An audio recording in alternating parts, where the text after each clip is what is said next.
నమస్కారం సార్, నాగేష్ గారు. Welcome to icon politics. నమస్తే. సార్, రేపు 2వ తారీఖున రేపు మోడీ గారు అమరావతికి రాబోతున్నారు.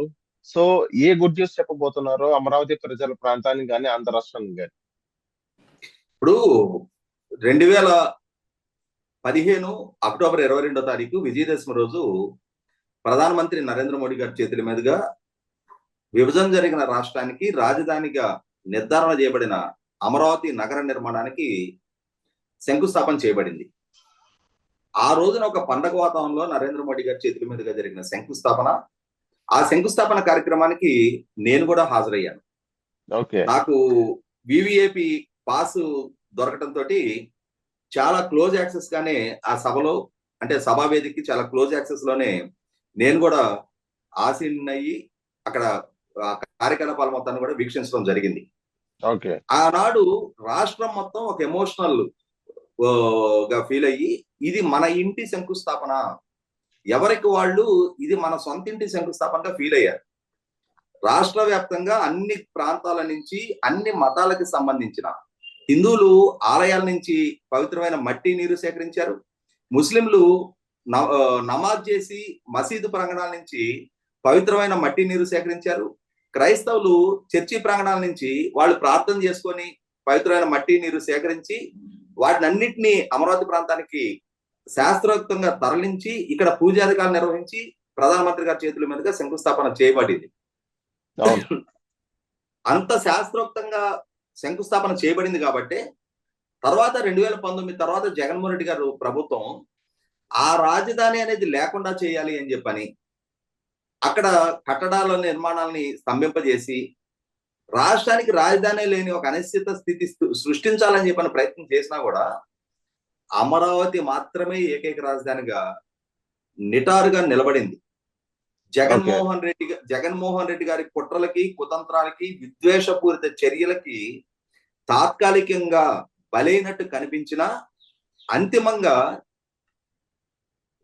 ఇవాళ ప్రజలిచ్చిన తీర్పు మేరకు మళ్ళీ తిరిగి చంద్రబాబు నాయుడు గారి నాయకత్వంలో ప్రభుత్వం అధికారంలోకి వచ్చి అమరావతి తలెత్తుకొని సగర్వంగా మళ్ళీ తిరిగి పునర్నిర్మాణాన్ని ప్రారంభించుకుంటూ ఉంది. అటువంటి పునర్నిర్మాణ ప్రక్రియని మరొకసారి జెండా ఊపి ప్రారంభించడం కోసం ప్రధానమంత్రి నరేంద్ర మోడీ గారు 2015 తర్వాత దశాబ్ద కాలం తర్వాత మరొకసారి రాష్ట్రానికి వస్తూ ఉన్నారు. ఇవాళ మన ఇరుగు పొరుగునున్న తెలంగాణ, తమిళనాడు, కర్ణాటక రాష్ట్రాలని ఒకసారి మనం పరిశీలించి చూస్తే ఆ రాష్ట్రాల్లో ఇప్పటికే అద్భుతంగా అభివృద్ధి చెందున్న రాజధానులు ఉన్నాయి. ఆ రాజధానులు ఆ రాష్ట్ర ఎకానమీకి అంటే సంపద సృష్టి కారకాలుగా బూస్టింగ్ ఇస్తూ ఉన్నాయి. లక్షలాది మందికి ఉపాధి కల్పన చేస్తూ ఉన్నాయి. కోట్లాది మంది ప్రజలు నివసించడానికి అనువుగా ఉన్నాయి. అటువంటి ఒక నగర నిర్మాణం ఆంధ్రప్రదేశ్ రాష్ట్రానికి కూడా జరిగి తీరాలి అని చెప్పని ఇప్పటికే విద్యా, వైద్య, ఉపాధికి పక్క రాష్ట్రాల మీద ఆధారపడుతున్న ఆంధ్రప్రదేశ్ ఉపాధి కల్పన విషయంలో సెల్ఫ్ సఫిషియన్సీ సాధించాలి అని అంటే ఒక ఫుల్లీ ఎక్విప్డ్ క్యాపిటల్ ఈ రాష్ట్రానికి అవసరం. అదే సందర్భంలో రాష్ట్రంలోని అన్ని ప్రాంతాలు అభివృద్ధి పరంగా సమతుల్యత సాధిస్తూ ఒక ఫుల్లీ ఎక్విప్డ్ రాజధాని నిర్మాణం కూడా జరిగి తీరాలి అని చెప్పని రాష్ట్ర ప్రభుత్వ సంకల్పానికి అనుగుణంగానే అమరావతి నగర నిర్మాణం జరగబోతా ఉంది. ఎన్డీఏ కూటమి ప్రభుత్వం ఎన్నికలకు ముందు చేసిన 20 లక్షల ఉపాధి కల్పన జరగాలి అని అంటే ఇవాళ రాష్ట్రానికి ఒక గ్రోత్ కారిడార్ గా నిర్మాణం కాబోతున్న రాజధాని అమరావతి కూడా ఉపయోగపడుతుంది. ఇవాళ రాయలసీమ ప్రాంతంలో మ్యానుఫ్యాక్చరింగ్ సెక్టార్ కి ప్రాధాన్యత ఇచ్చిన, విశాఖపట్నం ప్రాంతంలో సర్వీస్ సెక్టార్ కి ప్రాధాన్యత ఇచ్చిన అమరావతి నగర నిర్మాణం ద్వారా మరిన్ని ఉపాధి అవకాశాలు పెరగడానికి కూడా మార్గం సుగమం అవుతుంది. కాబట్టి ఇవాళ అమరావతి నగర నిర్మాణానికి ప్రధానమంత్రి గారు మరొకసారి పచ్చ జెండా ఊపడానికి ఆయన రావడాన్ని ఖచ్చితంగా ఆహ్వానించి తీరాల్సిందే. ఈ ఆహ్వానించే సందర్భంగా మీరు ప్రస్తావించినట్టుగానే నగర నిర్మాణ పనులు పునఃప్రారంభంతో పాటుగా రాష్ట్ర వ్యాప్తంగా కేంద్ర ప్రభుత్వ సహకారంతో రూపుదిద్దుకోబోతున్న చాలా ప్రాజెక్టులకు కూడా రేపు నరేంద్ర మోడీ గారి చేతుల మీదుగా శంకుస్థాపన వర్చువల్ గా చేయబోతా ఉన్నారు.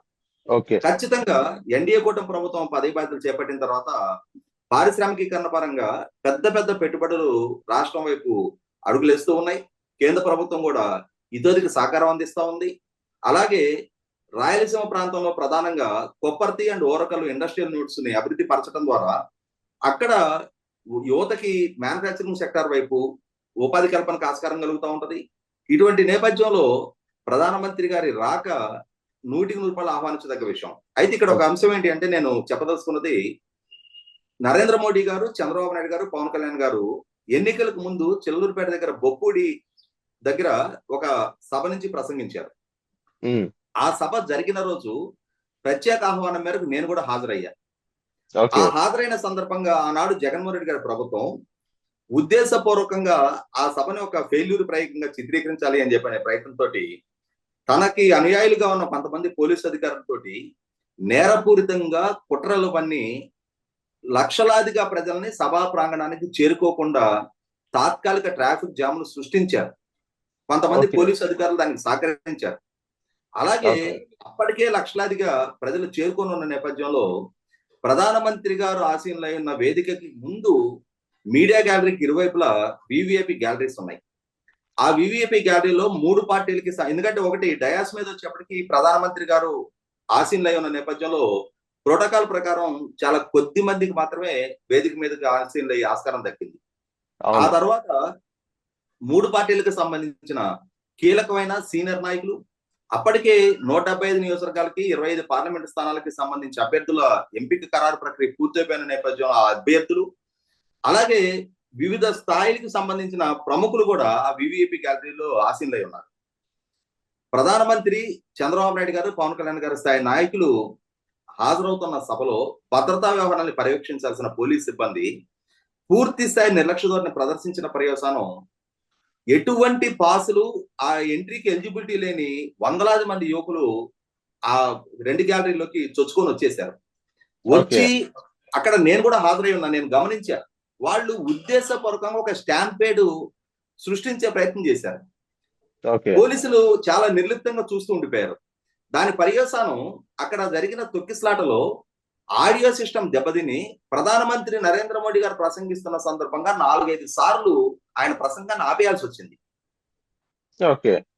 ఆ ఎదురుగా ఉన్న ఒక పెద్ద లైట్ పోల్ మీదకి యువకులు ఎగబాకి పైకెక్కుతూ ఉంటే నివారించాల్సిన పోలీసులు నిర్లిప్తంగా ఊరుకున్న పర్యవసానం సాక్షాత్తు ప్రధానమంత్రి గారు తన ప్రసంగాన్ని ఆపి, అది ప్రమాదకరంగా మారడానికి ఆస్కారం ఉంది, మీరు ఆ లైట్ పోల్ నుంచి ముందు కిందకి దిగండి అని చెప్పని హెచ్చరించిన తర్వాత అప్పుడు పోలీసులు చురుగ్గా కదిలి ఆ లైట్ పోల్ ఎక్కిన కుర్రాళ్ళని కిందకి దింపే ప్రయత్నం చేశారు.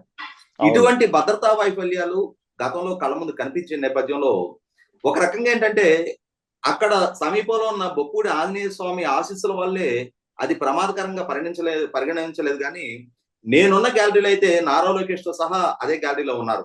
సీనియర్ నాయకులు, మాజీ స్పీకర్ ప్రతిభా భారతి గారి దగ్గర నుంచి మొదలుపెట్టి చాలా మంది అభ్యర్థులు, నేను కూడా చాలా మందిని కలిశాను అక్కడ. అటువంటి గ్యాలరీలో తొక్కిసలాట జరిగి కకావికలైపోయారు, భయకంపితులైపోయారు నాయకులందరూ కూడా. ఎటు దారి దొరికితే అటు బయటికి పరుగులు తీశారు. నాకు అప్పటికి బైపాస్ జరిగి 1 year కూడా కావడంలా. వాస్తవంగా ఆ ఐరన్ గ్రిల్స్ ఎక్కి దూకటం అనేది నేను చేయకూడదు, కానీ కాంటుపట్టు సిచ్యుయేషన్ లో అక్కడ నుంచి బయటపడాలంటే గత్యంతరమైన పరిస్థితిలో నేను కూడా ఆ గ్రిల్స్ ఎక్కి బయటకు దూకి అక్కడి నుంచి బయటకు వచ్చేయాల్సిన పరిస్థితి ఉత్పన్నమైంది. కాబట్టి ఇప్పుడు నరేంద్ర మోడీ గారి పర్యటన దృష్టి అయినా సరే ఇటువంటి క్రూరత్వాన్ని ప్రదర్శించే రాష్ట్ర బ్రాండింగ్ దెబ్బతీయడం కోసం రాష్ట్ర ప్రభుత్వాన్ని ఒక ఫెయిల్యూర్ ప్రయత్నంగా చిత్రీకరించే ప్రయత్నం చేయడం, అమరావతి బ్రాండింగ్ దెబ్బతీయడం కోసం ఇప్పుడు కూడా ఇటువంటి కుయుక్తులు పన్నే శక్తులు ఇప్పుడు పొంచివే ఉంటాయి. కాబట్టి ప్రభుత్వ పరంగా గత అనుభవాల దృష్ట్యా రక్షణ పరంగా మరొకసారి ఇటువంటి చర్యలు పునరావృతం కాకుండా కట్టుదిట్టమైన భద్రతా చర్యలు తీసుకోవాలి. అలాగే అటువంటి క్రూరత్వానికి అనుకూలంగా వ్యవహరించిన అధికారుల్ని నేడు అంటే రేపు జరగబోతోంది ప్రధానమంత్రి గారి సభ.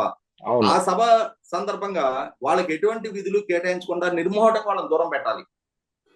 లేని పక్షంలో ఖచ్చితంగా రాష్ట్ర ప్రభుత్వ బ్రాండింగ్ దెబ్బతీయాలని చెప్పనే కుయుక్తులతో వ్యవహరించే వాళ్ళకి మరొకసారి ఆస్కారం కలిగించినట్టు అవుద్ది. ఆ విషయంలో ప్రభుత్వం కానీ అధికార వ్యవస్థ కానీ పూర్తి సన్నద్ధం ఉండాలి. గత అనుభవాల నుంచి గుణపాఠం నేర్చుకొని వాటిని చక్కదిద్దుకోగలిగే మెచ్యూరిటీ అధికార వ్యవస్థకు ఉందని చెప్పని నేను నమ్ముతా ఉన్నా. సో థ్యాంక్ యూ సార్, మైకాన్ పాలిటిక్స్ వచ్చినందుకు.